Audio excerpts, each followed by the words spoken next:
ప్రభు పేరిట దేవుని బిడ్డలు మీ అందరికీ కృప కలుగునుగాక. ఆమేన్. పరిశుద్ధ గ్రంథములో దేవుని వాక్యమును ధ్యానించుకుందాం. యెషయా గ్రంథము 58వ అధ్యాయము 11వ వచనము. యెహోవా నిన్ను నిత్యము నడిపించును, క్షామకాలమున ఆయన నిన్ను తృప్తిపరచి నీ ఎముకలను బలపరచును. నీవు నీరు కట్టిన తోట వలెను, ఎప్పుడునూ ఉపుకుచుండు నీటి ఓట వలెను ఉండెదవు. ఆమేన్. ప్రియమైన దేవుని బిడ్డారా, మనమట నీటి ఓటలాగా ఉంటాము. చలములో నుంచి నీళ్లు తీసే కొలది ఆ ఓట ద్వారా నీళ్లు ఉబుకుతానే ఉంటాయండి. క్షామకాలమున నేను తృప్తిపరచి, క్షామకాలము అంటే కరువు కాలము. కరువు కాలములో అట ఆయన మనం తృప్తిపరుస్తాడట, మన ఎముకలను బలపరుస్తాడట. మనము నీరు కట్టినటువంటి తోట వలె ఉంటాము, ఎప్పుడును ఉబ్బుకుచుండే నీటి ఓట వలె ఉంటాము. ఎప్పుడు అంటే బైబిల్ గ్రంథం అంటుంది, ఉపవాస దినము మనము పాటించినప్పుడు. ఉపవాస దినము చాలామంది ఉపవాసం ఉంటారు, కానీ ఎలా ఉపవాసం ఉండాలో తెలియదండి. నేను గతంలో కూడా ఇదే యూట్యూబ్ ఛానల్లో లైవ్ ఇచ్చానండి, ఉపవాసం ఎలా ఉండాలి. దాంట్లో మీరు చూసినట్లయితే ఈ ఉపవాసం ఎలా ఉండాలో అక్కడ క్లుప్తంగా చెప్పబడి ఉన్నది.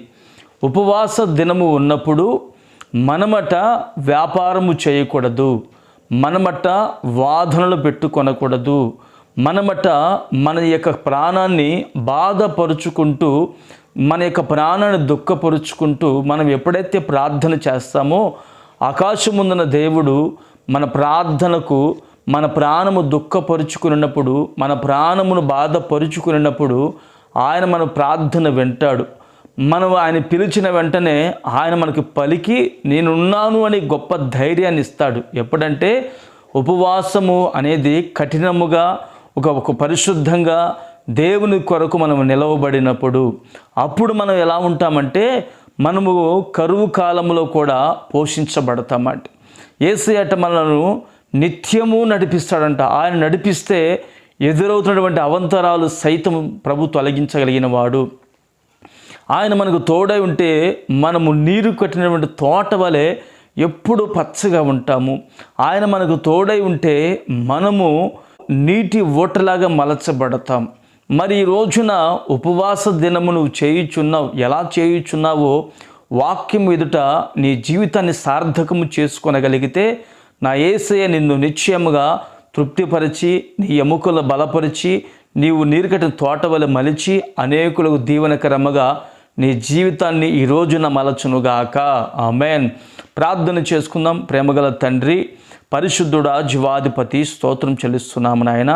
క్షామకాలమున మీరు మమ్మల్ని తృప్తిపరుస్తానని, ఉబుకుచుండు నీటి ఓట వలె మలచబడతామని నా తండ్రి, మా జీవితం ఆశీర్వాదకరముగా ఉంటుందని మీరు మాకు తెలియపరిచి ఉన్నారు. ఇట్టి ఆశీర్వాదాన్ని మేము పోగొట్టుకొనగా నిలుపుకునేటువంటి కృప దయచేయండి. మొదట మేము ఉపవాస దినమును ప్రతిష్ఠించాలని, ఒక ప్రతిష్టగా మేము జీవించినప్పుడు మీరు మాకు తోడై నిలిచి సమస్త అక్కలు తీరుస్తారని మీరు మాకు తెలియపరిచున్నారు. ఇట్టి మాటలు మేము పోగొట్టుకొనక మీ నిత్య మహిమ కొరకు ఒక పరిశుద్ధంగా మీ కొరకు జీవించి ఉపవాసం ఉండటకు కృప చూపి మహిమ పొందుకోమని యేసు నామమున ప్రార్థిస్తున్నాను తండ్రి. ఆమేన్.